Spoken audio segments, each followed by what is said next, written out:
Bonjour, merci d'être venus une fois de plus extrêmement nombreux pour écouter Michel Onfray, que nous sommes très heureux de recevoir à nouveau. Aujourd'hui pour trois livres et demi, on verra pour le demi-finale, essentiellement autour du nouveau volume de la contre-histoire de la littérature, le volume sur Sade, et puis deux autres ouvrages qui sont deux ouvrages de poésie sur lesquels on passera quand même un moment parce qu'il me semble important et l'un et l'autre pour des motifs assez différents, qui sont donc le bestiaire nietzschéen, les animaux philosophiques, et puis avant le silence, haïku d'une année. Donc c'est la deuxième fois que vous venez nous voir pour la contre-histoire de la littérature. Vous étiez venu pour le premier volume donc sur Don Quichotte. Et pour lever un malentendu, même si ce livre sort maintenant au moment de tout le raout sur le bicentenaire de la mort de Sade, c'est pas du tout un livre de circonstances. Pour preuve, en fait, on commencera probablement par là. Vous avez croisé Sade à plusieurs reprises. Dès 91, vous lui consacrez un certain nombre de pages dans L'Art de jouir, dans l'un de vos premiers textes. Et puis, dans le quatrième volume de la contre-histoire de la philosophie, sur les lumières radicales, alors c'est pas le mot exact, les ultras des lumières, excusez-moi, dans lequel vous avez déjà toute une analyse, je crois, d'une vingtaine de pages sur Sade. Vous êtes revenu dans le collectif, dans votre collection, le Canari du Nazi, essai sur la monstruosité. Vous avez fait une conférence au Rond-Point, qui est disponible en disque sur Sade. Et enfin, aujourd'hui, ce volume. Donc c'est vraiment un auteur qui revient finalement assez régulièrement. Et ce qui me semble important dans ce livre-là, je pense que ça sera aussi l'un des fils de notre discussion, c'est que c'est à la fois un livre sur Sade, mais c'est, me semble-t-il, beaucoup un livre, comme vous faites souvent, autour de la mythologie sadienne, à la fois la façon dont, pourquoi est-ce que Sade est devenu une personne aussi importante en tant qu'auteur au XXe siècle, et comment il a été lu, et surtout, dans la présentation que vous en faites, mal lu. Et pourquoi est-ce qu'on en a fait un mythe qui, au final, quand vous le démontez brique à brique, n'est plus du tout celui que l'on croit être. Et donc votre livre est quand même beaucoup un livre sur la question aussi de la lecture, sur la question de la posture des intellectuels, sur la question dont on fait d'un personnage un mythe au-delà de ce qu'il est réellement. Et on verra même, je pense, à la fin du livre, apparaître quelque chose autour des pages que vous faites autour de la question de la lecture structuraliste ou du moment 68, quelque chose qui manifestement est aussi un peu en germe chez vous sur ce moment de négativité nécessaire autour de la question 68. Alors, c'est pas un grand mystère, on sent que vous n'êtes pas un grand amoureux de Sade, que vous ne faites pas des réunions le soir avec vos amis pour lire des pages, les bonnes pages de Sade. Néanmoins, pourquoi y revenir une troisième ou quatrième fois? Qu'est-ce qui vous intéresse quand même dans cette figure manifestement? Est-ce que c'est la figure ou est-ce que c'est au contraire, pour vous, le fait que c'est l'exemple même de la lecture mythique d'un auteur? D'abord, merci Pierre, merci à vous d'être là. Merci Pierre de faire des lectures aussi subtiles de mon travail, ça me change. Et l'idée que vous puissiez tout savoir et bien savoir, c'est toujours effectivement très réjouissant d'être en votre compagnie. Effectivement, il y a presque un autoportrait à faire de moi à partir de Sade, parce que on vieillit, et par définition, si on travaille même beaucoup, à 20 ans, c'est moins de choses qu'à 30, à 30 ans, non, c'est moins qu'à 40, etc.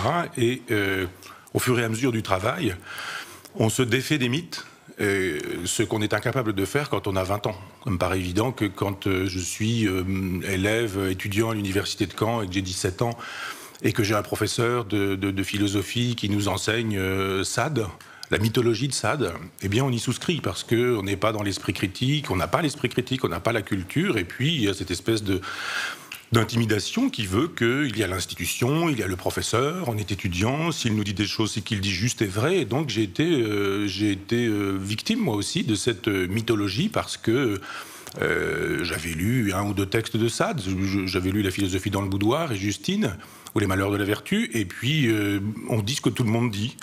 Et j'ai été prof et j'ai dit ce que tout le monde disait aussi, et j'ai fait ça aussi avec la psychanalyse en disant ce qu'on m'avait enseigné. Et il y a un moment pour tout, et le moment de l'apprentissage, de la transmission, quand on est enseignant, pardon, n'est pas le moment de l'esprit critique. Il y a juste un moment où on commence à aborder les choses autrement, en se disant mais j'ai beaucoup lu Sade, et je me dis que celui qui dit de Sade qu'il dit ceci ou cela ne dit pas vrai.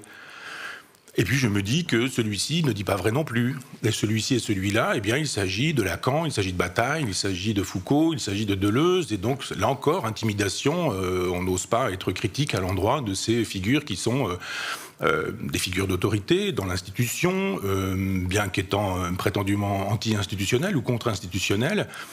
Et c'est vraiment le chantier de la contre-histoire de la philosophie qui m'a rendu possible cette lecture libre, parce que j'ai un peu découvert le mouvement en marchant, c'est-à-dire que je ne suis pas parti en me disant j'ai une méthode clé en main avec l'université populaire, la contre-histoire de la philosophie, et je vais exercer cette méthode. Non, je suis parti en me disant j'aimerais enseigner les marges de l'histoire de la philosophie, et puis surtout l'histoire de la philosophie. Pourquoi est-ce qu'on nous enseigne des choses comme ça et pas autrement ?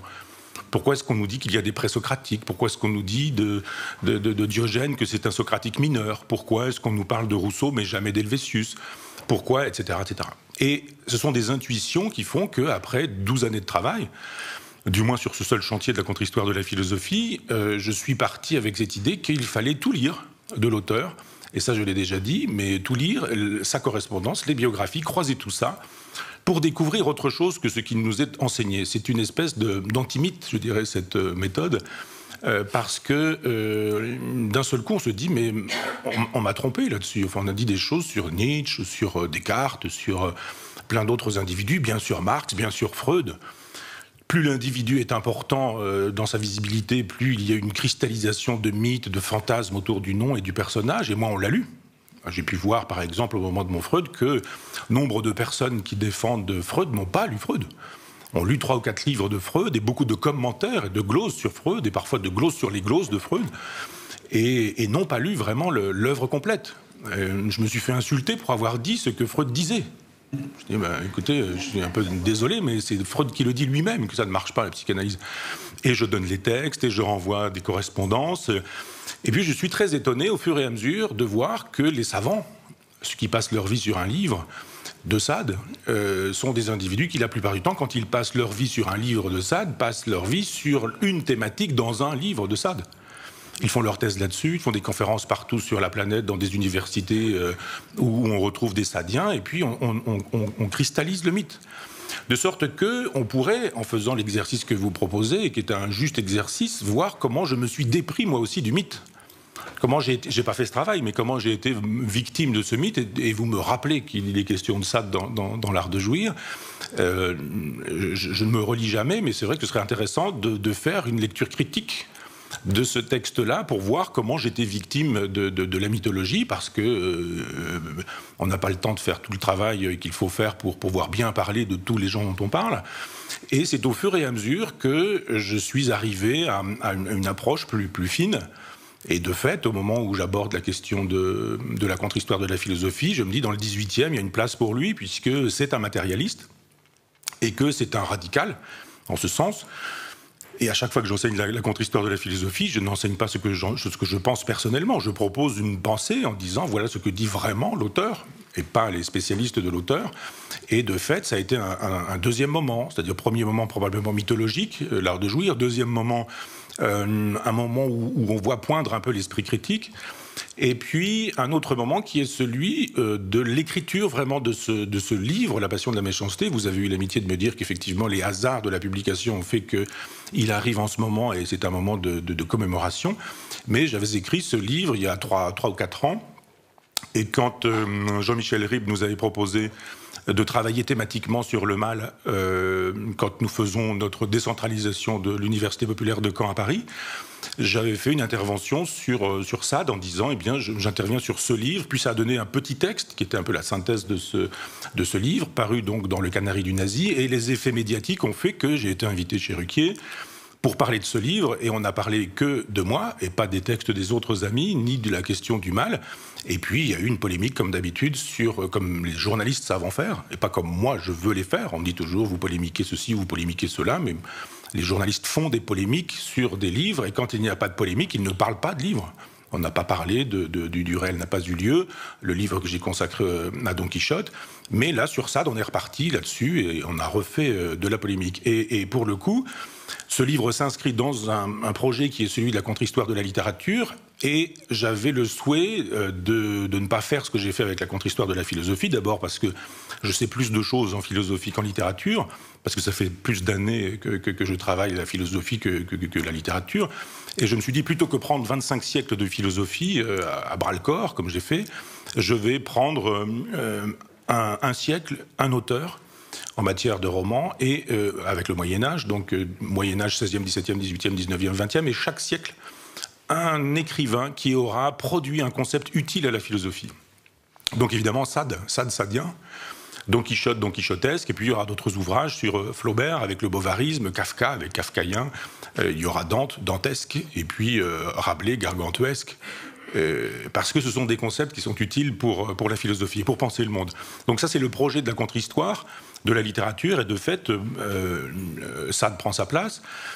Et ce qui m'a intéressé, c'était de questionner aussi les lectures, en me disant, mais comment se fait-il que cet homme qui est un féodal, qui est un phallocrate, qui est un misogyne, qui est parfois antisémite, quand je dis parfois, il l'est ponctuellement, c'est pas un système de pensée chez lui, comment cet individu a-t-il pu passer pour le contraire de ce qu'il est ? Comment est-ce qu'un phallocrate devient féministe ? Comment est-ce qu'un féodal devient un révolutionnaire ? Comment est-ce qu'un personnage qui veut détruire l'humanité passe-t-il pour un grand penseur qui nous aurait révélé des choses essentielles sur nous-mêmes ? Comment un malade peut-il devenir un médecin ? Puisque nous le présente comme une espèce de précurseur de Freud.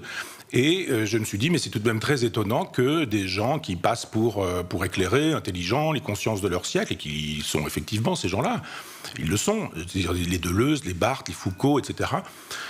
Comment ont-ils pu se tromper ? Et qui est le premier criminel ?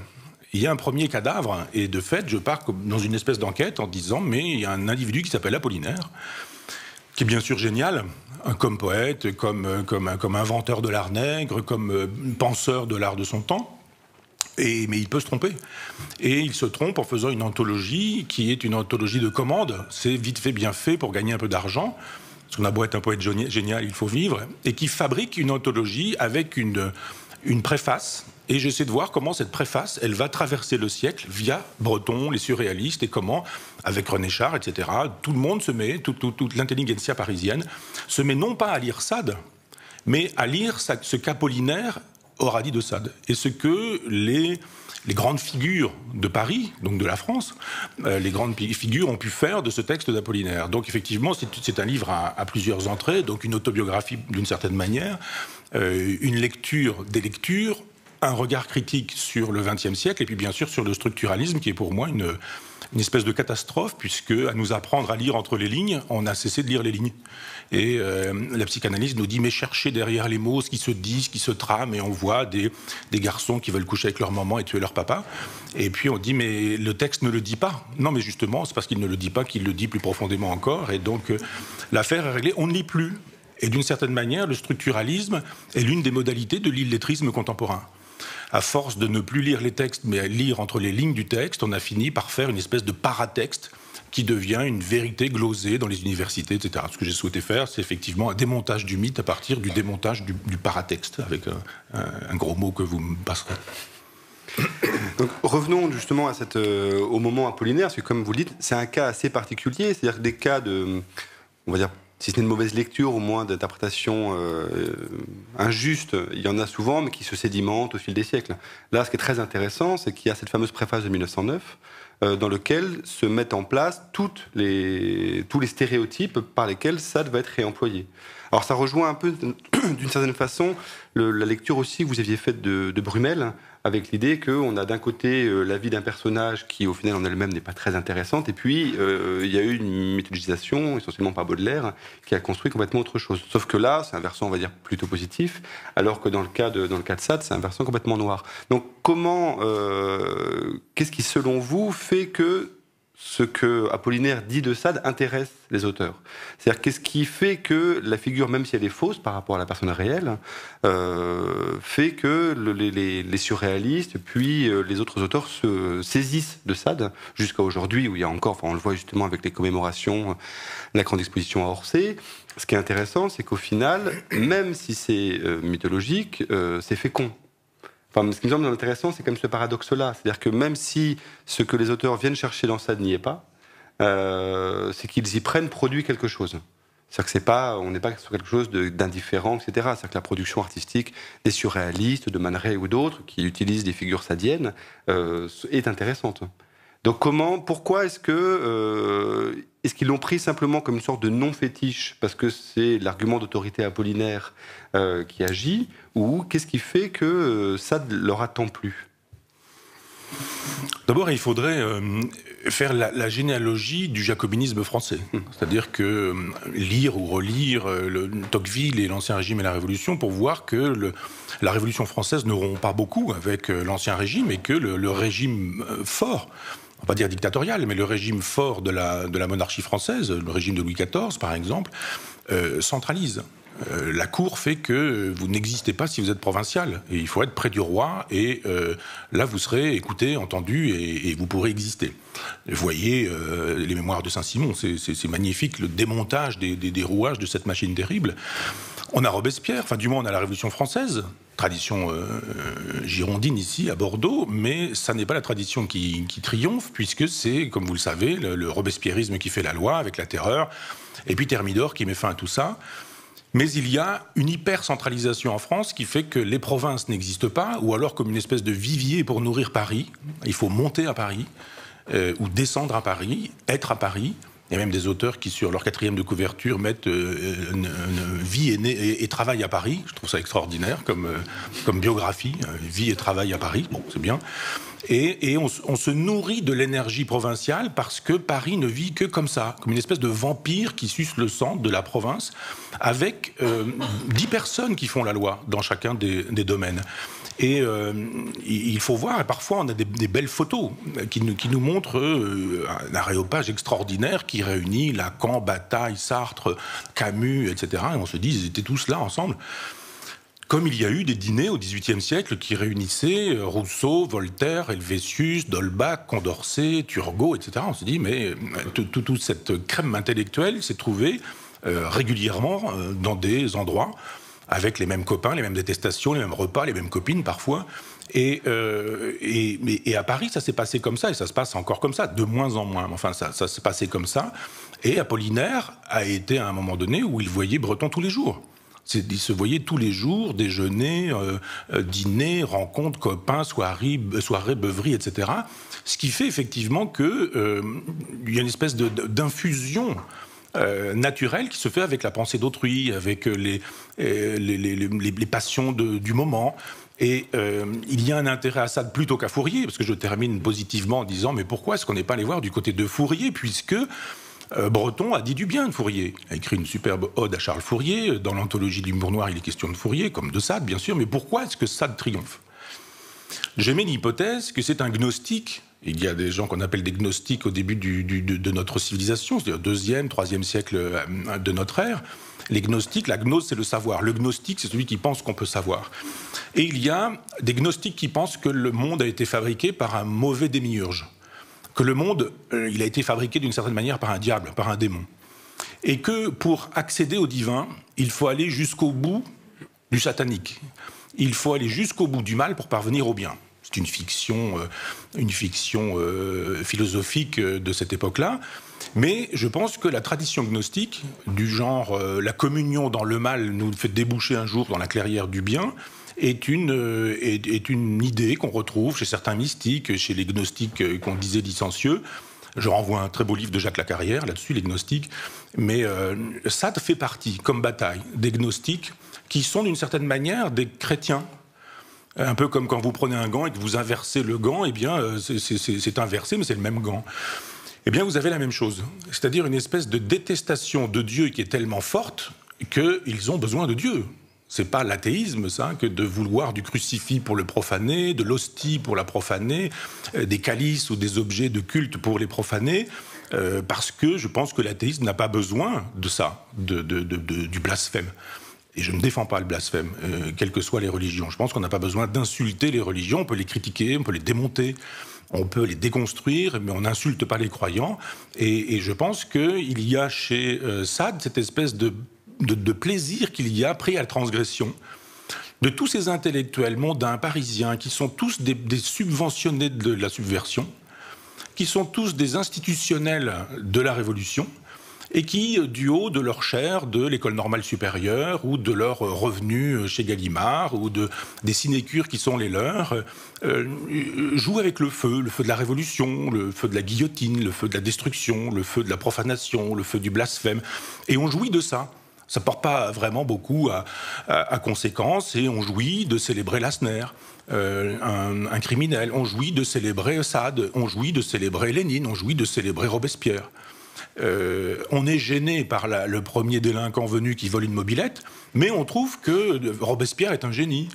On en parle, on s'en réclame dans des discours chez certains hommes politiques. Et je me dis, mais effectivement, une espèce de légèreté à jouer avec le feu. Et ça sent le soufre. Et je pense que nombre d'intellectuels, bien au chaud, ne savent pas ce que c'est qu'un prolétaire, ils ne savent pas ce que c'est qu'un ouvrier, ils ne savent pas ce que c'est qu'un pauvre. Foucault ne sait pas ce que c'est qu'un fou. Foucault, il travaille dans les archives pour essayer de savoir ce que c'est qu'un fou, mais il n'a jamais rencontré un seul fou. Foucault, il travaille sur de l'archive qui dit le fou au XVIIe siècle, et il nous fait une histoire de la folie. Mais on a envie de lui dire, va plutôt passer 6 mois dans un hôpital psychiatrique. Ça me paraîtra nettement plus fécond que de travailler sur l'archive qui dit la folie.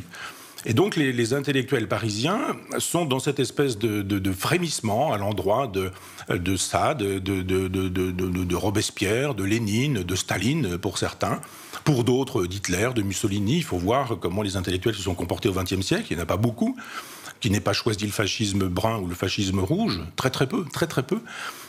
Simplement parce qu'il y a une espèce de façon de s'encanailler, une espèce de plaisir à s'encanailler, et je trouve que ça continue. C'est-à-dire tous ces gens qui s'en viennent nous dire que Sade est un marginal, que Sade est un subversif, on l'enseigne partout, bientôt en CP, probablement. Et c'est en Pléiade, papier Bible, relié en cuir, c'est en livre de poche, les textes de Sade sont dans les manuels scolaires, dans les anthologies de classe terminale, j'en ai vu. On l'enseigne en permanence, on fait des thèses, des masters sur Sade, et on nous le présente toujours comme un subversif. Et on avait une exposition à Paris, dans un lieu éminemment subversif, musée d'Orsay, avec un personnage extrêmement subversif, le ministre de la Culture, et un certain nombre d'éditeurs extrêmement subversifs, qui ont eu des prix Nobel de littérature il y a peu de temps, et qui s'en viennent toujours nous dire que ça, des subversifs. Faut arrêter, quoi. Et je pense que c'est de la subversion de salon, que c'est une subversion avec laquelle on joue, mais que c'est en même temps dangereux. Qu'on peut effectivement faire le malin en faisant l'éloge de tous ces individus, les criminels, les violeurs.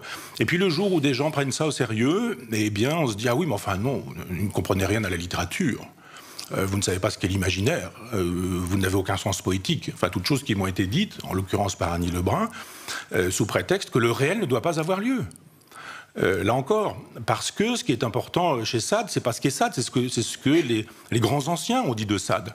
Alors ça veut dire que vous n'êtes pas d'accord avec Roland Barthes? Bah non, quand Roland Barthes dit des bêtises, il dit des bêtises, et puis quand d'autres en disent, ils en disent aussi, et puis parfois les intellectuels en disent beaucoup.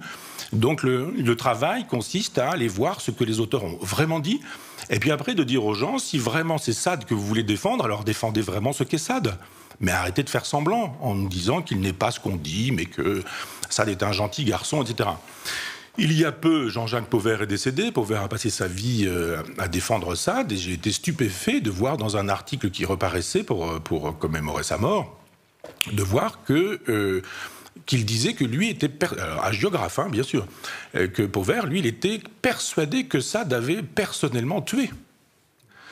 Donc toutes ces thèses héritées de Freud, du freudisme, de la sublimation, du genre, mais c'est parce qu'il fantasmait ses crimes qu'il n'en a pratiqué aucun ou commis aucun. Je dis, mais c'est pas vrai. Même les hagiographies racontent Arcueil, Marseille, etc., toutes les histoires, les ossements retrouvés au fond du jardin, etc. Et je dis, mais célébrez qui vous voudrez. Mais arrêtez de faire de ce personnage dont vous faites un héros, je songe à Robespierre tout aussi bien, ce qu'il n'est pas. Tous les robespierristes fonctionnent exactement de la même manière. C'est-à-dire Robespierre, c'est pas Carrier. Mais pourquoi c'est pas Carrier? C'est pas celui des massacres de Nantes. Ils ne se connaissaient pas, etc. Moi, j'ai trouvé des textes où Robespierre dit mais non, mais Carrier, c'est un citoyen, c'est un grand citoyen, etc. C'est quand même l'époque où on éventre des femmes enceintes, où on associe des gens nus, on les lie, on les fait tomber dans l'eau et puis on les noie, et ce par dizaines et par centaines. Et Robespierre a cautionné ça. sous prétexte de vertu. Donc je dis, on a le droit d'être robespierriste, mais pas le droit de dire que, ça s'appelle du négationnisme, que Robespierre n'a pas été Robespierre. Parce que quand il s'agit d'Adolf Hitler, c'est plus clair. Quelqu'un qui dirait non, Adolf Hitler, c'est quand même le génie du peuple allemand, c'est quelqu'un qui a remis l'Allemagne sur les rails, c'est quelqu'un qui a créé des logements, des voitures pour les pauvres, etc. Personne ne dit ça. Et c'est fort heureux. Je dis qu'il faudrait que le traitement soit le même et qu'il n'y ait pas des bons sangs, disons-le comme ça, et des mauvais sangs, c'est-à-dire des bonnes guillotines et des mauvaises guillotines. Pourquoi, par exemple, on n'a pas le droit aujourd'hui de mettre en perspective Sade et sa biographie? Ce qu'on me reproche, et on appelle ça du biographisme, avec cette espèce de mépris qu'il y a, mais je dis, mais pourquoi est-ce que vous faites du biographisme avec Céline ? Pourquoi est-ce que le politiquement correct a fait qu'en 2014, il y avait une date de commémoration, et le politiquement correct a dit quoi? L'auteur de Bagatelle pour un massacre? Mais enfin, sûrement pas. Et immédiatement, le ministère a enlevé le nom de Céline en disant pas de célébration pour Céline. Alors moi, je veux bien qu'on fasse du politiquement correct, mais à ce moment-là, pas de célébration pour Sade non plus. Et pourtant, c'est pas le cas. Le premier qui va citer notre avant-guerre de Brasillac, par exemple, va tout de suite être catalogué comme un crypto-fasciste ou comme un crypto-nazi, ou cité Drieux-La Rochelle. Mais pour Céline, ça marche pas comme ça. Donc je dis, mais arrêtons avec les mythologies, et si le sang qui coule n'est pas une bonne chose, ce que je crois, il n'est jamais une bonne chose. Il n'y a pas de bonne raison de défendre la peine de mort, il n'y a pas de bonne raison de défendre la guillotine, il n'y a pas de bonne raison de défendre le blasphème ou ce genre de choses. Enfin, je pense que ajouter de la violence à la violence n'est pas une bonne chose et que les intellectuels ne font pas une belle chose en célébrant le mal, le crime, le meurtre et en considérant qu'il en va de l'assassinat comme l'un des beaux-arts, pour citer Thomas de Quincey. Donc oui, il y a vraiment deux choses auxquelles vous vous opposez. C'est l'idée d'un Sade strictement littéraire, mais qui vient justement, je pense aussi, pointer le sens de votre contre-histoire, dans la mesure où vous avez des pages, un moment où vous essayez de poser la question qui est: où est la pensée de Sade? C'est-à-dire, puisque l'une des réponses que vous font les gens qui soutiennent Sade, c'est de dire oui, mais les personnages qui parlent dans Sade, ce sont des personnages, c'est la littérature. Vous tenez une ligne qui est Sade est philosophe. Il l'est à plusieurs titres. Il l'est d'abord parce que, et comme vous connaissez très bien la période, il y a dans ces textes tout un tas d'emprunts. Alors l'usage à l'époque faisait qu'il n'y ait pas de manifestation de ces emprunts, mais d'emprunts des philosophes du XVIIIe. Et il l'est quand on prend entre autres le fameux morceau dans la philosophie dans le boudoir, français encore un effort pour être républicain. Il l'est dans ce moment-là où c'est un pur moment de pensée. Et l'autre objection, comme vous le rappelez, à laquelle vous tenez, c'est l'idée que, et ça on ne peut pas en sortir, que Sade est sadien. C'est-à-dire que, alors pour le coup, vous qui travaillez régulièrement à la question de savoir si les gens vivent selon les principes qu'ils prescrivent, là en l'occurrence, on a un exemple absolument négatif de ça, qui est effectivement la biographie manifeste qu'il vit complètement comme il est, enfin, ce qu'il écrit. Donc, est-ce que vous pouvez nous dire quelques mots de ce qu'est, selon vous, maintenant qu'on a évoqué la mythologie autour de Sade, de ce qu'est, selon vous, la philosophie de Sade? Est-ce qu'il y en a une? Est-ce qu'elle est consistante en tant que philosophie? Ou est-ce que on est à la limite du délire? Et nous dire, voilà, qu'est-ce que c'est, positivement, la philosophie de Sade? Alors il y a chez certains philosophes la capacité à passer du traité de philosophie au roman. Je songe à Sartre qui est capable d'écrire L'être et le néant, La critique de la raison dialectique, L'idiot de la famille ou La nausée, ou Les chemins de la liberté. Même chose avec Camus qui est capable d'écrire Le mythe de Sisyphe, L'homme révolté et puis La peste et l'étranger. Donc effectivement c'est clair parce qu'on sait qu'il y a un registre philosophique et puis un registre romanesque et que dans le registre romanesque il y a moyen de faire de la philosophie. Sur Sartre, par exemple, toute la thématique de la nausée dans la pure présence de l'être, c'est-à-dire je vois le réel dans sa pure nudité et ça me donne la nausée, à partir d'une racine d'arbre vue la racine d'un arbre dans un jardin public au Havre, c'est romanesque. Roquentin est un personnage qui n'existe pas en dehors de la configuration littéraire, mais on voit bien qu'il y a de la philosophie dans la nausée, on voit bien qu'il y a de la philosophie dans l'étranger, sur le crime, sur le meurtre, sur l'absurde, sur la condamnation, sur ce genre de choses. Pour Sade, c'est plus difficile parce qu'effectivement, on a affaire à une espèce de millefeuille. Vous avez une couche de littérature, puis une couche de philosophie, une couche de littérature et une couche de philosophie. C'est même assez séparé. C'est-à-dire, je dis souvent, il y a un moment donné où il dit, voilà, lui il prend le machin dans le truc, il lui met dans le truc et hop, il excite son machin. Alors donc une description pornographique. au sens premier du terme, hein, pas moral. Et puis après, il lui dit, tenant son vie dans sa main, que penses-tu de l'âme? Crois-tu qu'elle est immortelle? Et hop, ils commencent à philosopher tous les deux. Et l'autre, il dit, ah non, je pense que l'âme, etc. Et là, on a des morceaux de philosophie pure qui sont des copier-coller des philosophes de l'époque, des philosophes matérialistes. Lamétrie, Diderot, d'Holbach, Helvétius. Enfin, il faudrait faire ce travail un jour de dire, ben voilà, ça, c'est purement et simplement tel philosophe. Et puis, on discute, alors là, mais matériel, immatériel, les atomes, à quoi ressemblent les atomes d'une âme immatérielle. Il lui reprend, il le vit en lui remettant dans le truc, et ça recommence, c'est la pornographie. Et puis après, voilà. C'est-à-dire qu'effectivement, il y a du roman à l'état pur, roman pornographique, érotique, etc. Et puis après, il y a de la philosophie, puis après, il y a du... etc. C'est un perpétuel va-et-vient, si vous me permettez, entre le sexe pur et dur, et la pensée. Pure et dure aussi, elle, parce qu'effectivement, les penseurs n'inventent pas grand-chose. C'est-à-dire qu'on peut imaginer que tout a été dit dans l'Antiquité et qu'après, on ne fait jamais que raconter à sa manière telle ou telle chose. Le cogito de Descartes est déjà chez Saint-Augustin, la séparation de l'âme et du corps, le substance étendue, substance pensante chez Descartes, c'est déjà évidemment chez Platon et c'est déjà chez Pythagore. Le surhomme de Nietzsche est déjà dans un certain nombre d'autres endroits, des philosophies de l'éternel retour, de la pensée circulaire, etc. Enfin, tout ça se trouve chez les présocratiques, et les philosophes sont souvent des gens qui agencent. Deleuze, par exemple, eh bien, vous prenez le freudo-marxisme, vous prenez un certain nombre d'autres philosophes, et ça ne discrédite pas la pensée d'un philosophe. Il y a peu de gens qui ont été capables d'inventer à proprement parler, parce que même ceux dont on dit qu'ils sont les premiers, présocratiques, etc., ils ont emprunté beaucoup en Inde, en Chine, et dans d'autres continents, l'Afrique, etc. Donc, c'est vrai qu'il y a une pensée philosophique chez Sade, et que s'il n'y avait eu que de la littérature, je n'aurais rien eu à redire. Après tout, quelqu'un qui nous fait des grands romans pornographiques, si on veut. Moi, je pense qu'il y a autre chose à faire en matière de sexualité que de lire des livres. Mais enfin bon, chacun son truc. Mais je n'aurais rien à dire ou à redire contre ce genre de littérature. Mais c'est un philosophe, et il faut aller chercher sa pensée là où elle se trouve. Alors évidemment, il y a toujours le prétexte de dire, oui, mais enfin, qu'est-ce qui vous permet de dire que c'est la pensée de Sade qui est là, alors qu'il s'agit de, je sais pas, Dolmancé, enfin tous les personnages qui peuvent exister chez Sade. Oui, on s'en sort toujours en disant comme ça, mais après tout, il est nulle part, Sade. Moi, je dirais, il est partout plutôt que nulle part. Et il y a quand même une philosophie on voit bien de temps en temps que quand on met en scène des personnages, c'est comme chez Platon, il y a des gens pour lesquels on a des sympathies, puis des gens pour lesquels on a plutôt des antipathies. Chez Platon, le sophiste, il est plutôt, le portrait est plutôt à charge. Et Socrate, c'est toujours à l'inverse, c'est le héros. Et bien là, c'est exactement la même chose. Il y a des personnages, dont Deleuze dirait qu'il s'agit de personnages conceptuels, il y a des personnages, mais on voit bien que celui qui se fait casser la figure intellectuelle, eh bien, ça n'est pas l'ami de Sade. Et que l'ami de Sade, c'est celui qui défend les propres idées de Sade, qui sont des idées matérialistes. Sade est un matérialiste radical. C'est-à-dire que pour lui, il n'y a que de la matière. Tout est atome.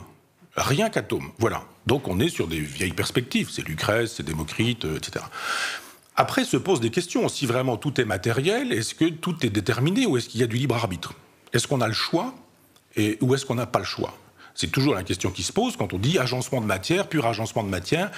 Est-ce que le criminel a choisi d'être criminel ou est-ce qu'il n'a pas choisi, est-il déterminé par sa nature, ses atomes, etc. Et Sade pose évidemment ces questions. Liberté, libre arbitre, déterminisme, nécessité, pure nécessité, etc.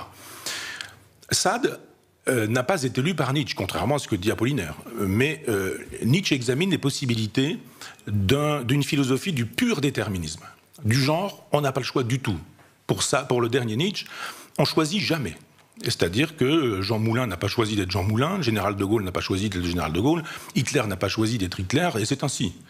Donc on est par-delà le bien et le mal, on est déterminé à être ce que l'on est, et on n'a pas le choix. Il défend cette idée-là avec un mot qui n'appartient qu'à lui, Sade, et c'est ce qui en fait un philosophe, pour le coup c'est un créateur de concepts, il parle d'isolisme, l'isolisme, à partir de l'isolement, si vous voulez. Il dit il y a de l'isolisme parce que nous sommes enfermés en nous-mêmes et nous ne communiquons pas. Chacun est un fragment de la nature, et la nature veut ce qu'elle veut, comme elle veut, quand elle veut, et on n'a pas le choix. Donc, d'une certaine manière, il n'y a ni bien, ni mal, ni chose à faire ou chose à ne pas faire, ni prescription, ni condamnation. Donc, il faut laisser faire la nature, et la nature, elle est violente, elle est brutale, elle tue, elle massacre, etc. etc. Bon, après tout, on se dit, pourquoi pas, c'est une philosophie, c'est une pensée, et dans la période où je n'avais pas tout lu, tout vu, j'y ai souscrit d'une certaine manière, en disant, c'est une philosophie du déterminisme et de la fatalité, de fait, on n'a pas le choix, et puis voilà. Et puis, j'ai découvert un jour que ça ne dit pas ça. Il dit à un moment donné que la culture peut entraver le mouvement de la nature. Je me suis dit, je comprends bien ou je comprends mal?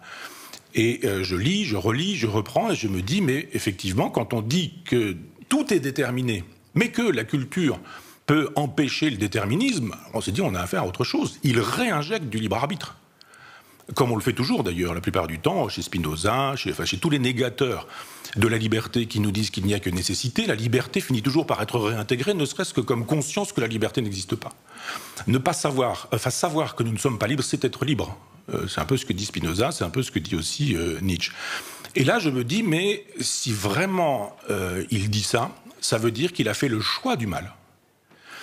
Et c'est là que ça devient indéfendable pour moi. S'il est un romancier, pas de problème, il raconte ce qu'il veut. S'il est un philosophe et qu'il nous dit pure nécessité, fatalisme, fatalité, agencement de la matière, organisation de la matière, par-delà le bien et le mal, on n'a rien choisi, on est ce qu'on est, il n'y a pas de bourreau, il n'y a pas de victime, c'est ainsi, bon, pourquoi pas?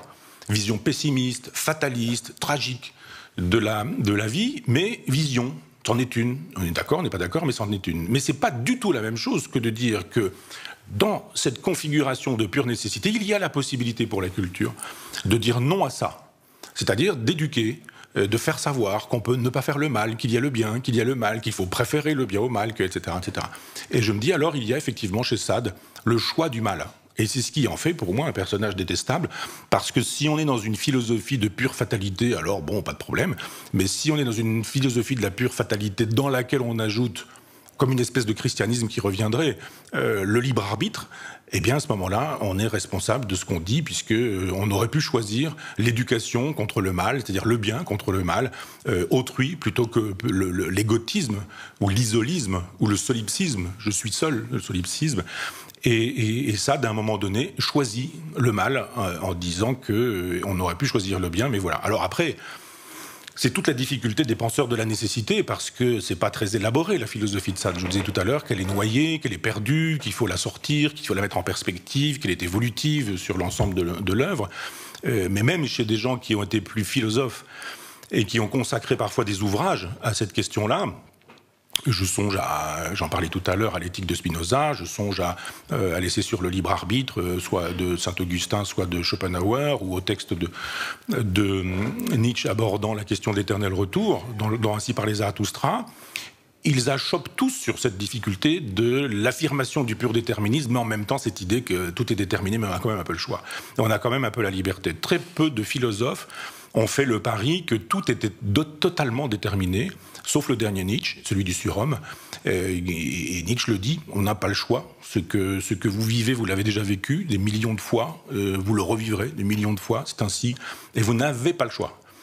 C'est une philosophie, effectivement, totalement désespérée et totalement désespérante. Mais il y a chez Sade une espèce d'inscription dans la logique féodale de l'époque, et en bon féodal, il pense, et comme Voltaire d'ailleurs, hein, qu'il y a une politique pour le peuple, et puis qu'il y a une politique pour les aristocrates, pour les libertins. Sous-entendu, le peuple, il faut que ça travaille, il faut que ça produise, il ne faut pas que ça fasse des révoltes, des révolutions, il faut que ça reste dans son coin. La religion, c'est pas inutile pour ça, Voltaire le dit. Sade le dit, et puis après il y a la société des libertins. Et là, la société des libertins, alors on fait ce qu'on veut, quand on veut, comme on veut, etc. Et je pense qu'on pourrait, c'est une hypothèse que je formule, mais refaire une lecture de l'œuvre complète de Sade en disant que il y aurait une philosophie de la nécessité qui irait pour le peuple, et puis une philosophie de la liberté qui irait pour les libertins. C'est-à-dire on laisserait le peuple dans cette espèce de fatalisme total, on n'a pas le choix, c'est ainsi, point à la ligne, et puis le libertin, on lui dirait, si tu peux vouloir même, mais tâche de vouloir le mal, car il y a une jouissance à vouloir le mal. Et je crois effectivement que quand un philosophe nous dit qu'il y a une jouissance à vouloir le mal, eh bien on peut effectivement en penser du mal. Alors justement, puis on passera après aux autres livres en finissant sur cette question du mal. Il me semble important, puisqu'au final on peut aussi se poser la question donc, que faire de Sade. Dans l'évocation que vous faites du texte d'Apollinaire, il y a ce côté performatif d'Apollinaire qui dit en 1909, Sade annonce le XXe siècle, sans savoir ce que sera le XXe siècle. Et ce qu'on ne peut pas considérer, je pense que c'est quand même le sens de l'ouverture de votre livre, qui s'ouvre sur la description des méfaits, pour être très euphémistique, d'Ilsekor, la chaîne de Buchenwald, et puis au milieu du livre, les 4 ou 5 pages à peu près insoutenables, qui est la liste de l'ensemble des sévices des sauvages nés de Sodome. Est-ce que est-ce que Sade n'a pas une fonction heuristique, si l'on veut, de compréhension du XXe siècle, en tant que le XXe siècle a manifesté ce que lui prônait, à savoir le choix du mal?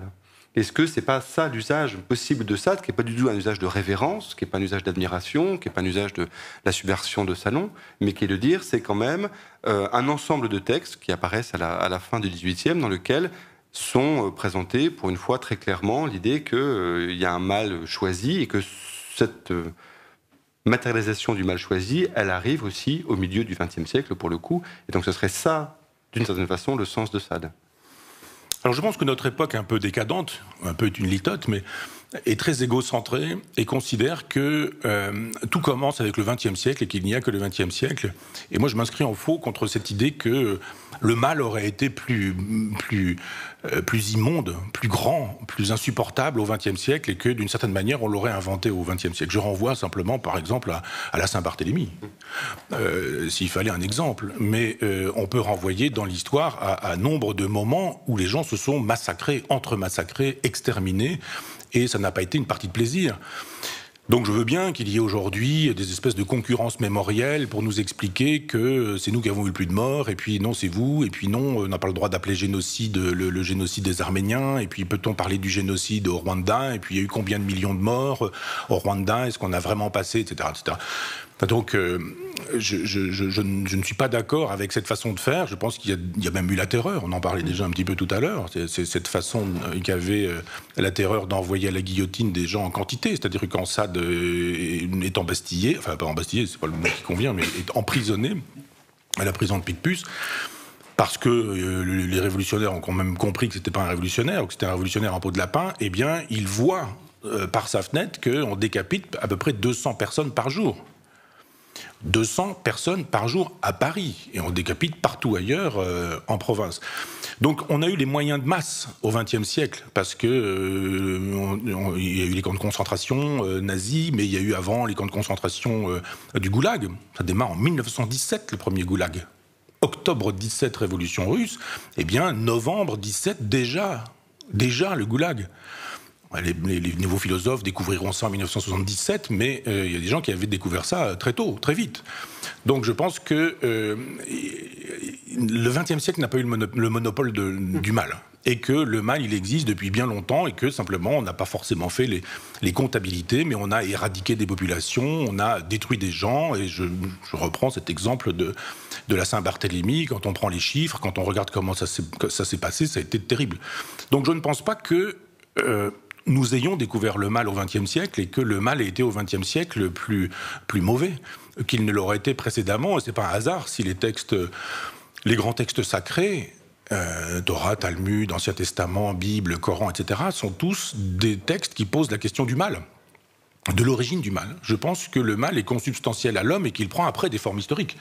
Et que souvent notre méconnaissance nous fait ignorer les massacres de masse qui ont lieu avec d'autres civilisations dont on ne parle même pas. La Chine, on peut regarder le nombre de morts, par exemple, avec la révolution culturelle, ou la bombe atomique, dont on parle assez peu. C'est-à-dire, si vous prenez la littérature consacrée aux camps de concentration, rouge et brun, eh bien c'est une littérature abondante. Cherchez la littérature consacrée à Hiroshima, elle est assez rare. Je fais un cours sur Günther Anders, et Günther Anders disait à son époque, effectivement, lui il a écrit sur ce sujet-là, mais qu'on en parlait très peu, eh bien c'est vrai. Il y a un passage chez Albert Camus, il n'y a rien du tout chez Sartre, il n'y a rien du tout chez les intellectuels du XXe siècle sur ce fait majeur de la bombe atomique.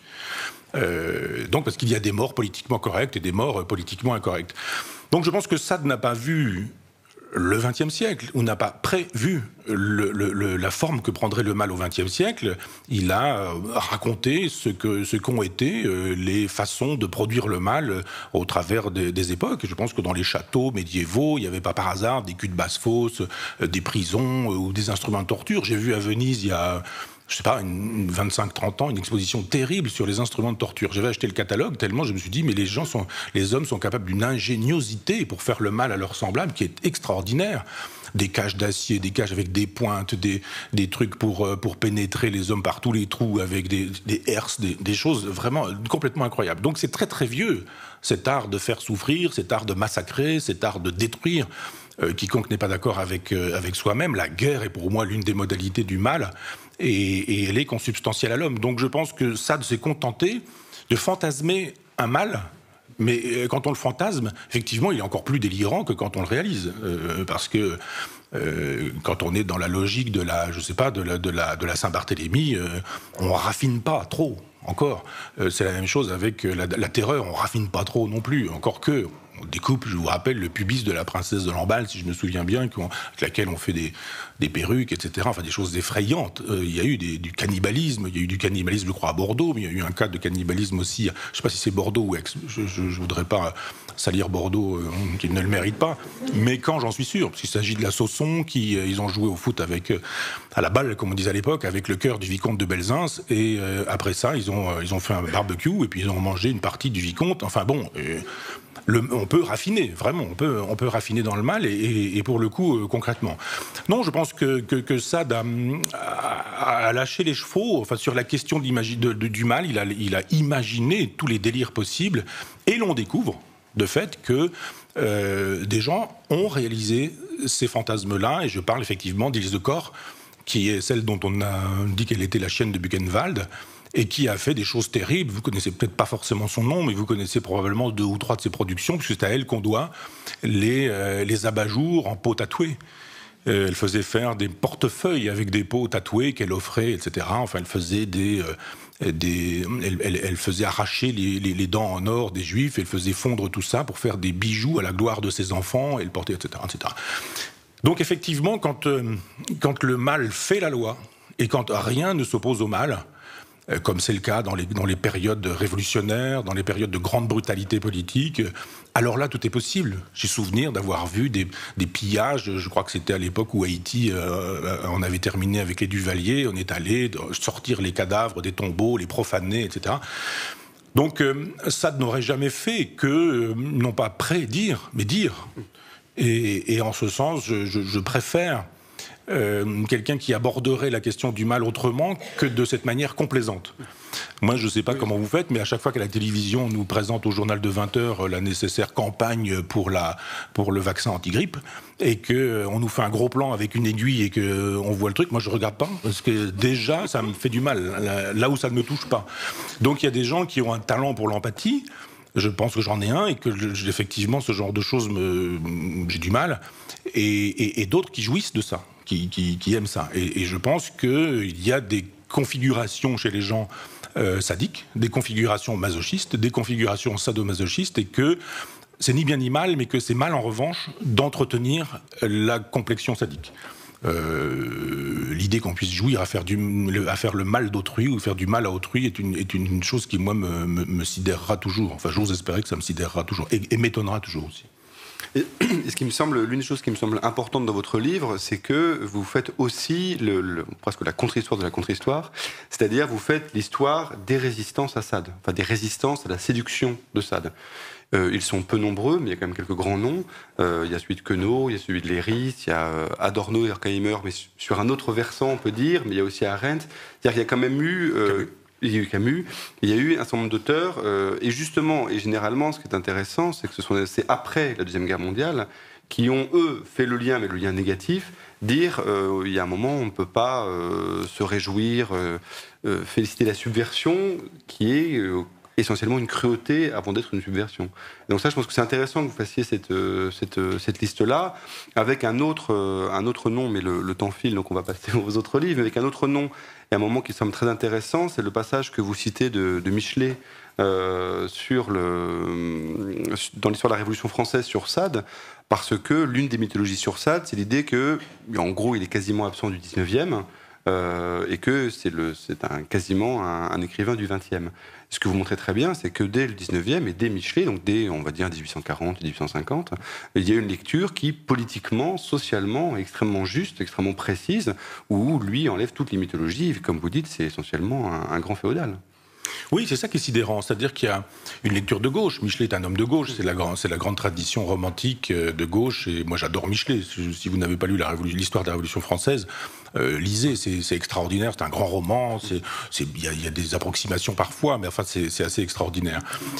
Et effectivement, il y a quelques pages très justes, quelques lignes très justes sur Sade. Ça veut dire qu'en plein 19e siècle, qui veut savoir peut savoir.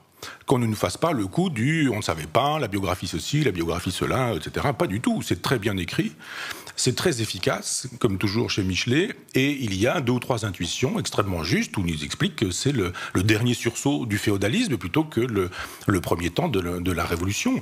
C'est exactement la même chose avec les portraits qu'il fait de Robespierre, pour qui veut savoir à l'époque, encore qu'il y ait parfois des complaisances à l'endroit de Robespierre chez Michelet, mais donc oui, c'est plutôt ça qui m'intéresse. Et je me dis, mais ce qui est intéressant, c'est aussi la fracture entre la gauche et l'extrême gauche au XXe siècle.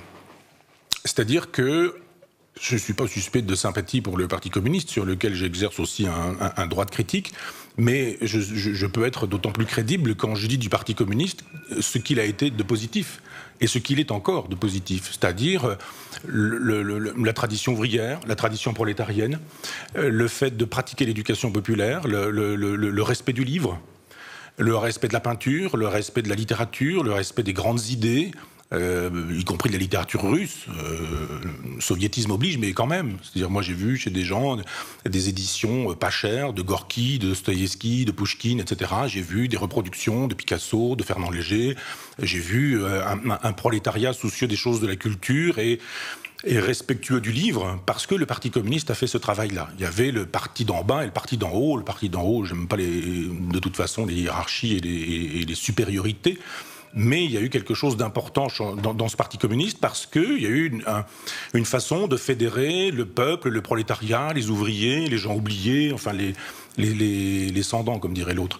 Et ce communisme-là s'est effondré. Alors, il y a plein de raisons pour expliquer pourquoi. Il y a eu le pacte germano-soviétique, l'incapacité à saisir l'histoire, sauf dans les derniers moments, quand le train rentre en gare, y compris sur la question du FLN, de la guerre d'Algérie, de mai 68. Enfin bon, il y a eu pas mal de rendez-vous ratés avec le Parti communiste, enfin, en ce qui concerne le Parti communiste et l'histoire.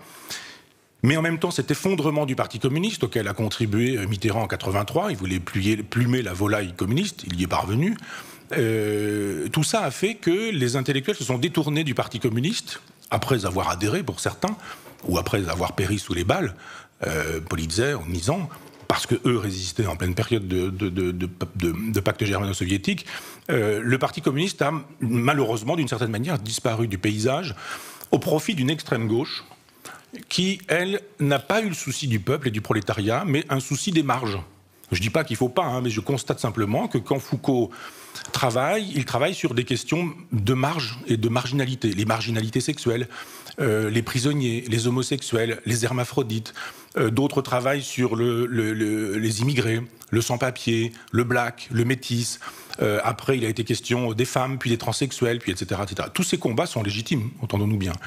Mais ce sont des combats qui ont concerné les marges et qui ont laissé tomber le peuple et le prolétariat, qu'on retrouve aujourd'hui, et c'est pas un hasard, du côté de Marine Le Pen, parce qu'elle reprend le discours sur le peuple que le Parti communiste avait laissé tomber.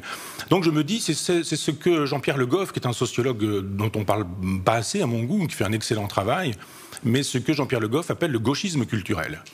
Et ce gauchisme culturel, il procède de l'après-mai 68. Donc, moi, je défends mai 68. Je pense que c'est un moment de critique de la hiérarchie, de l'autorité, de l'ordre, dans la mesure où tout ça tombait du ciel, venait du ciel, les femmes obéissaient à leurs maris, les instituteurs pouvaient frapper leurs élèves, les patrons exploitaient leurs ouvriers impunément et hontément, etc.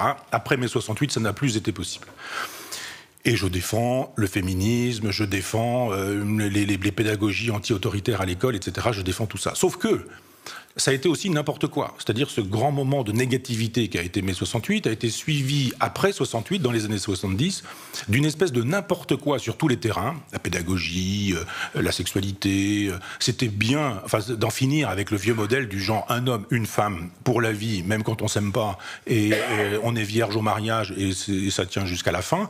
Heureusement que c'est fini, mais c'est pas mieux que d'être dans une espèce de nomadisme sexuel qui fait que le sexe n'a pas de sens, où le sexe serait son propre sens. Dans le genre, on couche, et puis il n'y aurait rien derrière, il n'y aurait pas de construction, il n'y aurait pas de perspective de fabriquer des histoires et des intersubjectivités qui se tiendraient. Je pense que tout ça, effectivement, a été dommageable et qu'on en paye le prix aujourd'hui. Et cette extrême gauche culturelle, ce gauchisme culturel, procède de tous les gens dont je parle dans ce livre, c'est-à-dire de Barthes, de Deleuze, de Foucault, de Guattari, qui restent des grands penseurs, hein, évidemment, pour moi.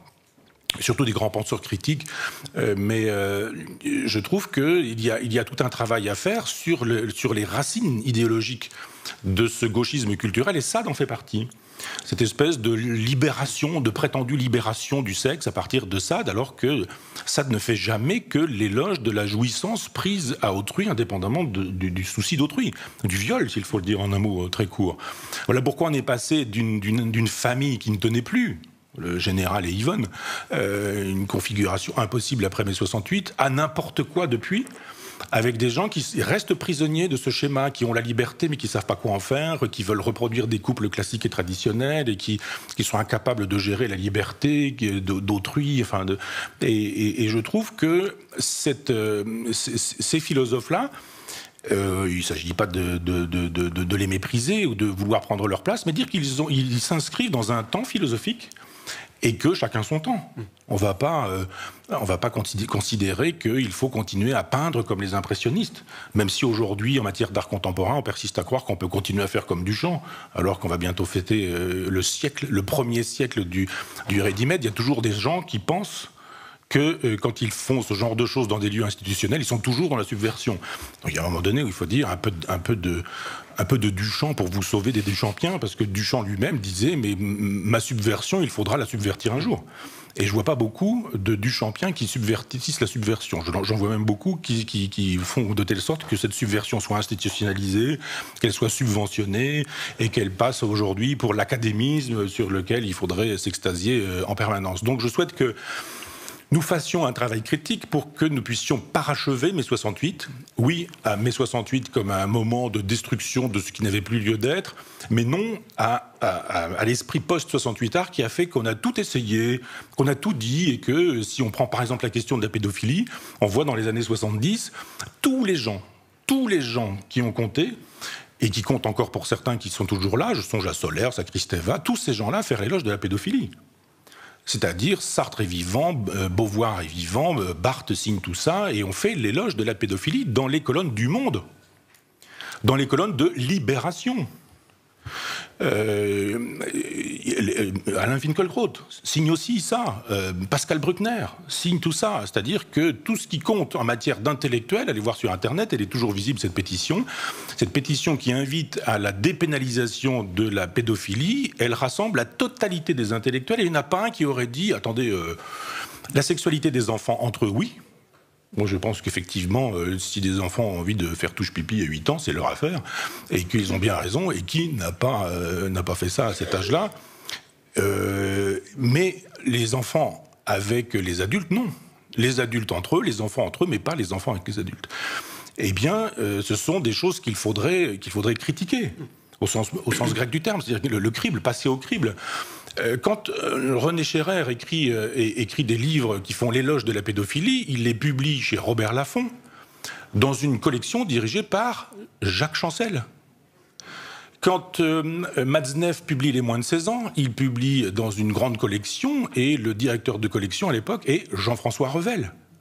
C'est peut-être l'inverse, il faudrait vérifier. Mais enfin, l'un et l'autre ont publié, Matzneff et Scherrer, dans des livres qui font l'éloge de la pédophilie. Je renvoie Matzneff, Les moins de 16 ans, René Scherrer, Émile Perverti, dans des collections dirigées par ces individus. Donc effectivement, il y a un moment donné où on se dit, ça a beaucoup déliré.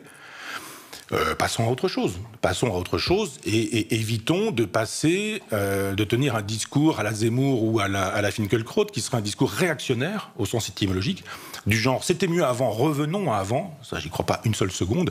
Mais d'accord avec Zemmour et Finkielkraut sur le fait que le constat n'est pas réjouissant de ce qui a eu lieu et que l'intérêt c'est pas revenir à hier, mais préparer un présent et puis un futur qui prendrait en considération les avantages de la négativité de mai 68, mais en même temps qui dirait on est allé trop loin sur plein de sujets, et n'importe comment, et Sade, les Sadiens, le structuralisme, enfin tout ça procède de cette façon de fabriquer un gauchisme culturel sur lequel nous vivons encore. Ce matin, pendant mon petit déjeuner, en lisant le journal, j'ai vu que la ministre de l'Éducation nationale avait inauguré une école dans laquelle on a fait disparaître les notes, parce que c'était des traitements humiliants et dégradant pendant qu'on y est. Et alors on a supprimé les notes, mais il y a des points rouges et des points verts. Alors ça change tout, évidemment. Ça change tout. Si vous avez 2 sur 20, c'est humiliant. Si vous avez un point rouge, c'est sûrement pas humiliant, quoi. Donc on rêve, quoi. Il y a un moment donné où on a juste envie. Moi, je suis un fils de pauvre qui s'en est sorti avec l'école, avec la culture, avec la lecture, avec le livre, avec le savoir. Et je pense que ce seraient des choses qu'on pourrait revoir aujourd'hui en se disant, eh bien, revenons à ça, au livre, au texte. Je suis tombé l'autre jour sur un livre qu'on m'a offert et qui a été le livre de lecture de mon père, qui a dû quitter l'école à 12 ou 13 ans, ouvrier agricole. Et il y avait le nom de mon père, son nom, son prénom, le village, Chambois, parenthèse, Orne, le département. Livre de lecture de l'école primaire à l'époque. Hein. Je suis allé voir à la table des matières, on y proposait à des enfants des textes de Chateaubriand, de Victor Hugo, de Jules Vallès, de George Sand, de Guy de Maupassant, etc., etc. Et mon père me parlait encore, à 80 ans passés, de La Fontaine, dont il avait appris des fables, de Victor Hugo, dont il avait appris des fables, et de textes de Maupassant, qu'il confondait avec George Sand, mais enfin, c'était quand même bien de confondre. Je suis pas sûr qu'aujourd'hui, on ait même les moyens de confondre. Mais je me dis, est-ce que c'était une sale période, que cette période qui invitait aux grands noms, aux grandes idées, aux belles phrases, à la belle littérature? Je crois pas. Et je pense qu'on devrait pouvoir rendre ça possible aux enfants les plus modestes, parce qu'on sait très bien que cette façon de jouer le gauchisme culturel est une façon qui entretient la lutte des classes. Parce que les enfants de gens qui ont les moyens, ils sauront parler correctement le français. On parle correctement français à la maison. Ils sauront des choses intelligentes, parce qu'on regarde des choses intelligentes à la télévision, parce qu'on va dans des musées, parce qu'on emmène les enfants au concert, parce qu'on a un langage châtié et des amis et des copains qui ont aussi un langage châtié, parce qu'on mange des belles choses, on boit des belles choses, et qu'il n'y a pas de problème. Ce qui ne s'apprend pas à l'école, s'apprend à la maison. Mais quand on n'apprend rien à la maison et puis rien à l'école, eh bien ça veut dire que les enfants de pauvres vont fabriquer une espèce de sous-prolétariat intellectuel, et que ce sous-prolétariat, il nourrit une fois encore un Front National contre lequel j'ai rien, j'en ai beaucoup plus contre ceux qui nourrissent le Front National. C'est facile d'insulter Marine Le Pen, d'insulter les électeurs du Front National, mais moi je préfère dire, mais qui est responsable du fait que les gens se jettent dans les bras de Marine Le Pen? Tous ces gens qui ont effectivement désespéré le peuple, désespéré le prolétariat, désespéré les pauvres, et fait de telle sorte qu'il y ait une fâcherie entre les gens et la culture. Et c'est pourquoi, quand je disais tout à l'heure du Parti communiste qu'il invitait à aimer Picasso, Matisse ou Fernand Léger, eh bien c'était très bien. Parce qu'aujourd'hui, plus personne ne fait l'éloge en politique de la culture, et on a même une ministre de la Culture qui peut se permettre le luxe de dire qu'elle n'a plus le temps de lire. Comme si jusqu'à il y a 2 ans, elle n'avait pas eu le temps de lire du tout. Et comme si Patrick Modiano avait écrit un livre depuis qu'elle a été élue, et que Modiano a eu le prix Nobel de littérature avec le livre qu'il a écrit pendant qu'elle était ministre.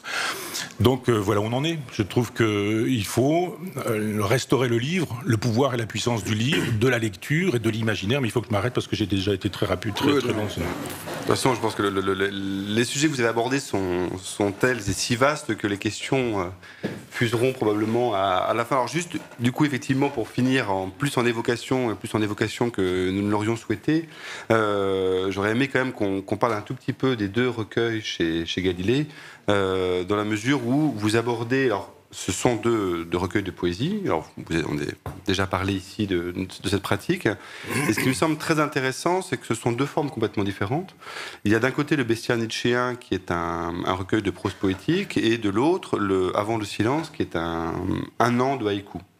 Et ce qui me semble intéressant, entre autres dans le bestiaire nietzschéen, que je trouve un livre très réussi, c'est le choix que vous faites, dans la mesure où, dans vos cours, généralement, dans la contre-histoire, dans les contre-histoires, vous faites le choix de la clarté, de l'explicitation, parfois même d'une dure clarté, d'une certaine, si ce n'est violence, au moins de volonté de dire comment sont les choses, alors que là, dans le bestiaire nietzschéen, c'est-à-dire en reprenant les animaux essentiellement du Zarathustra, de Nietzsche, au contraire, vous êtes dans le choix de l'allégorie, de l'image, du sous-entendu, et avec, de mon point de vue, une vraie réussite philosophique dans la mesure où, quand on connaît un peu les animaux nietzschéens, on reconnaît bien, et puis même on reconnaît aussi vos propres centres d'intérêt, vos propres jugements sur la question du christianisme, de la servitude, etc.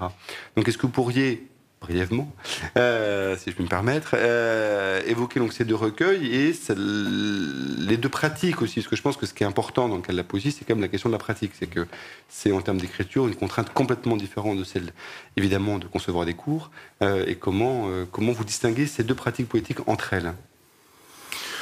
Donc ce sont des registres dans lesquels je ne me serais pas aventuré si on ne m'y avait pas un peu aidé. C'est-à-dire que je m'estime à peu près légitime sur le terrain philosophique. J'ai travaillé, j'ai écrit, j'ai produit plus de 80 livres qui font que je sais ce que je peux faire, je sais ce que je peux pas faire non plus. Mais sur certains registres, la poésie, j'étais encore très inhibé. Jusqu'à ce qu'on m'y autorise. Et c'est une vieille histoire. C'est un ami qui s'appelle Éric Tanguy, qui est compositeur, qui m'avait passé commande d'un livret d'opéra. Et je lui ai écrit un livret d'opéra il y a plusieurs années. Et il a fallu que je trouve une écriture qui n'était pas une écriture a priori pour moi. C'était la poésie contemporaine. Tout le monde est fâché avec la poésie contemporaine, sauf ceux qui en écrivent. Et qui en publie surtout. Elle est obscure, elle est hermétique, elle est égotiste, elle n'est pas partageuse, elle est nombriliste, on prend plaisir à la belle chose en disant vous avez vu de quoi je suis capable, etc. Et moi j'ai la nostalgie effectivement d'un Victor Hugo dont le cercueil est suivi par des milliers de personnes à Paris, des pauvres, des gens modestes, et qui aujourd'hui est capable de donner le nom d'un poète contemporain, vivant, en disant allez, donnez-moi 2-3 noms de gens qui écrivent de la poésie aujourd'hui, qui est capable de me dire un texte je sais pas, de Jacques Réda, peu de gens. Donc il y a une espèce de rupture entre la poésie et le grand public cultivé, rupture qui n'existe pas dans certains pays. Je songe à l'Afghanistan, jadis, je ne sais plus aujourd'hui, mais où je songe à l'Iran, ou en Europe centrale, où il y a toujours des traditions de poésie populaire. Et ça m'intéresse comme en philosophie, qu'on puisse rendre la philosophie populaire, pas faire une philosophie populaire, mais rendre populaire la philosophie, les choses compliquées, mais en même temps dire, mais regardez, les peuples sont capables de fabriquer des belles poésies et des poésies extrêmement intéressantes. Je songe à Mahmoud Darwish, qui était un poète palestinien, qui était simple, efficace, direct, lisible et très grand. À mettre en perspective avec Yves Bonnefoy aujourd'hui, par exemple, qui est un poète pour poète, comme il y a des musiciens pour musicologues, des philosophes pour agrégés de philosophie, il y a des poètes pour exégètes de poésie, mais c'est pas ça a priori. Et quand je me suis autorisé ça, je me suis dit, mais après tout, je fais la poésie que j'aimerais lire. C'est-à-dire une poésie simple, directe, efficace, lyrique en même temps, très cadencée. C'est ce qui fait pour moi la différence entre la prose, encore que, mais entre la prose et la poésie, c'est qu'il y a une volonté de cadencer la prose dans la prose poétique ou dans la poésie, qu'il n'y a pas forcément dans une prose qui peut être tout de même cadencée. Et la forme brève, la forme effectivement elliptique, avec des entrées diverses et multiples. Alors le livret d'opéra, je l'ai remanié pour un autre ami, Pierre Tillois, avec qui je travaille, et je l'ai réécrit avec effarement quand j'ai vu comment j'écrivais à cette époque-là, mais j'ai fait d'autres textes, toujours sous la pression amicale. Jean-Lambert Wilde, qui est un metteur en scène, directeur de la Comédie de Caen, qui m'avait passé commande. Donc ça a été à l'époque le recours aux forêts, puis ensuite la sagesse des abeilles, puis après la constellation d'Abalène. Un texte qui a été aussi mis en musique par mon ami Pierre Tillois et dont la partie de la création s'était faite à Bordeaux. Et j'ai voulu quelque chose qui soit aussi simple, direct et efficace que de Whitman, qui est mon héros en poésie, Walt Whitman, Feuille d'herbe. Parce que, là encore, c'est une poésie populaire, mais allégorique. C'est-à-dire, ce que j'aime, c'est les entrées multiples.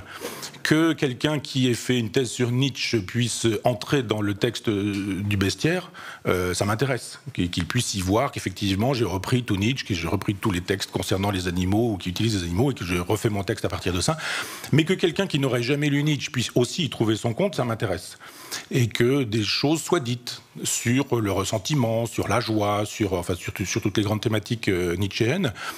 J'ai souhaité ça, et donc j'ai fait ce texte.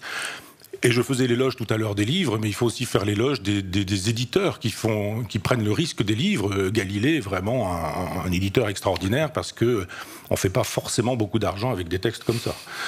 Ça, c'est sûr. Mais je fais un texte, il le prend, et c'est toute la grandeur de Michel Delorme. Et l'autre texte, les haïkus, c'est la même chose. Ce sont des occasions qui ont fait le larron. C'est-à-dire que j'ai un vieil ami qui est parti au Japon il y a très longtemps, et qui était le fils de la libraire d'Argentan, et qui m'a initié à toutes les japonaiseries de l'époque. C'est-à-dire que j'avais, je sais pas, 20 ans. Et donc j'ai lu Tanizaki, Kawabata, je me suis intéressé aux samouraïs, à l'ikebana, enfin à toutes ces choses-là. Et au haïku aussi. Et je trouvais ça indigent, quoi. Une grenouille ploque, un truc comme ça. J'ai dit, ah oui, bon, d'accord, très bien, le haïku, voilà, quoi. Et puis, je disais tout à l'heure que c'était des rencontres qui faisaient qu'on prenait le risque d'une écriture. Et là, je l'ai un peu dit, j'ai perdu ma compagne à 1 an et demi, elle a eu un cancer pendant 13 ans, donc j'ai dû l'accompagner partout, chimiothérapie, hôpital, etc. Et un jour, j'ai acheté un recueil de haïkus. Et ça marchait très bien à l'hôpital quand on attend des trucs, etc. Enfin, qu'on n'a pas le temps de lire Lamartine ou Victor Hugo, on a, paf, un haïku, 2 haïkus, etc. Et j'ai eu un coup de foudre. Parce que je me suis dit, voilà l'antidote à la poésie intello du moment, quoi. Les poésies intellectuelles fermées, hermétiques, etc. Et d'un seul coup, le haïku, c'est vraiment paf, paf, paf, quoi. 3 coups de crayon, et on a une chose dite. Parfois, ça paraît léger, et puis parfois, on se dit, mais il y a quelque chose de beaucoup plus profond chez tel ou tel. Il y a des grands maîtres du haïku, bien sûr, et puis il y a des haïkus contemporains japonais qui sont pas forcément extraordinaires. Moi, j'ai du mal à voir, je sais pas quoi, tramway, voiture, téléphone dans un haïku, je donne les mots du jour. Mais je me suis dit, voilà une poésie qui apprend à voir le monde, voir et revoir le monde, qui apprend à être soucieux de la nature. Et de fait, quand j'avais un jardin dans la maison d'Argentan, je pouvais écrire plus facilement des haïkus qu'aujourd'hui, où j'ai quitté toute cette vie, cette maison, cet endroit, etc., et où je vis au 5e étage de Caen, dans un très bel endroit, mais où j'ai une très belle vue sur la ville, avec des monuments magnifiques, mais pas de nature. Et pas de nature, pas de haïku.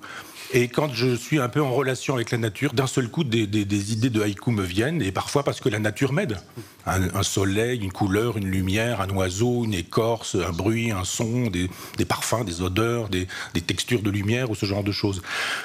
Et puis donc j'ai lu ces textes, et puis un jour, je me suis dit, il y en a un qui est venu comme ça, un haïku. Puis je me suis dit, bon, allons-y. Et j'en ai fait 1, puis 2, etc. Puis je me suis dit, tiens, je vais faire ça pendant 1 année. On verra ce que ça donnera. Je ne savais pas que ma compagne mourrait cette année-là, et qu'il y aurait donc la faim, le deuil, etc. Et j'ai continué. Donc, et il se fait que ce recueil-là est une espèce de journal de mon chagrin, d'une certaine manière. Les choses sont dites. Je savais pas s'il fallait les publier ou pas les publier. Je savais pas. Je me suis dit, est-ce que je le fais pas. J'ai envoyé un petit peu à Michel Delorme, mais en même temps, je suis un peu faux cul, parce que je sais bien que Michel Delorme n'est pas du genre à dire « Ah non, pas ça ». Donc, je lui ai envoyé, il me dit « C'est très bien, on les publie ». Bon, puis les choses se sont faites un peu comme ça. D'ailleurs, une anecdote, j'ai fait, je sais pas, plus de 80 livres. Et personne n'a remarqué que chacun de mes livres démarre avec une exergue de Nietzsche. Donc, c'est une façon aussi de dire comment on peut être nietzschéen, mais chaque livre s'ouvre avec une citation de Nietzsche. C'est le seul où il n'y ait pas de citation, j'ai oublié. C'est-à-dire que ça s'est fait comme ça, j'ai laissé faire, j'ai laissé partir, j'ai pas pu relire les épreuves, c'est trop douloureux, donc j'ai reçu les épreuves, j'ai relu, mais vite, et pas bien sûrement, mais et j'ai pas vu non plus qu'il n'y avait pas d'exergue de Nietzsche. Bon, voilà. Et c'est ce qui fait que ce livre existe. Maintenant, je pense que pour le coup, il est fait pour être lu. Pas pour être dit, c'est pas facile, et il se fait que j'ai Robert Combas comme ami, et que Robert est aussi musicien, et qu'un jour, il m'a fait une surprise, enfin comme fait Robert, quoi, il s'est jeté sur moi, il m'a mis un casque un jour, écoute, et puis avec son groupe, les 100 pattes, il a composé quelque chose, et il me l'a fait écouter, et j'ai écouté, et j'ai pas reconnu, et je me suis dit, ah, c'est bien ce que tu fais, là. Et puis à un moment donné, je me dis, mais ça me rappelle des choses, ça. Et en fait, c'était mes haïkus. Alors pas tous, mais je sais pas combien, 7, 8, 10, il a dû en prendre quelques-uns. Il les a mis bout à bout. A priori, ça n'a pas de sens, puisque c'est juste fait 3 coups de pinceau, et puis voilà, quoi. Et cet ensemble faisait quelque chose d'extrêmement cohérent et très émouvant pour moi aussi, quoi. Donc évidemment, je ne suis pas Victor Hugo. Victor Hugo disait pas de musique au pied de mes mots, mais et pourtant, il y a eu des mélodies magnifiques. Mais je n'ai pas envie qu'on fasse quelque chose de ces textes-là, autre que d'une lecture méditative, personnelle, qui pourrait être, j'aimerais, une invitation pour que chacun s'y mette aussi. Que chacun puisse se dire, mais après tout, quand je vois la nature, la mer, la plage, les oiseaux, je sais pas quoi, je ne vois plus ça de la même manière. Et c'est une façon de vivre aussi, le haïku, dans les grandes traditions japonaises. C'est-à-dire que les maîtres de haïku vivaient une vie poétique. Et ce qui m'intéresse, si vous avez eu l'amitié de le soulever tout à l'heure, c'était la vie philosophique. Eh bien, il y a aussi une vie poétique. C'est-à-dire qu'il y a des gens qui vivent pour écrire des haïkus, et qui vivaient pour écrire des haïkus, et qui expérimentaient le monde pour le réduire à quelques haïkus sublimes. Et lisez Denis Anvand dans son rayonnage de poésie qui est magnifique. Il y a de la poésie chinoise aussi, mais qu'il faut lire. Poésie coréenne qu'il faut lire aussi. Et prenez n'importe quel recueil d'un traditionnel, Bouzonne, etc., enfin, les anciens, si vous voulez, des pratiquants du haïku, c'est le 17e, c'est la grande période, et vous verrez, je pense qu'il y a un moment donné où des conversions peuvent se faire. Je pense que je parle pas de moi, pour le coup, mais en allant voir ces textes-là, il y a chez Poésie Gallimard 2 petits volumes, qui est une anthologie du haïku. C'est cette anthologie qui m'a remis en présence du haïku, et c'est vraiment une découverte ontologique, métaphysique, s'il faut utiliser des gros mots, mais c'est vrai que on ne regarde plus la nature de la même manière, parce que d'un seul coup, on a l'œil pour voir les petites choses qui s'y cachent. Écoutez, merci beaucoup, merci encore.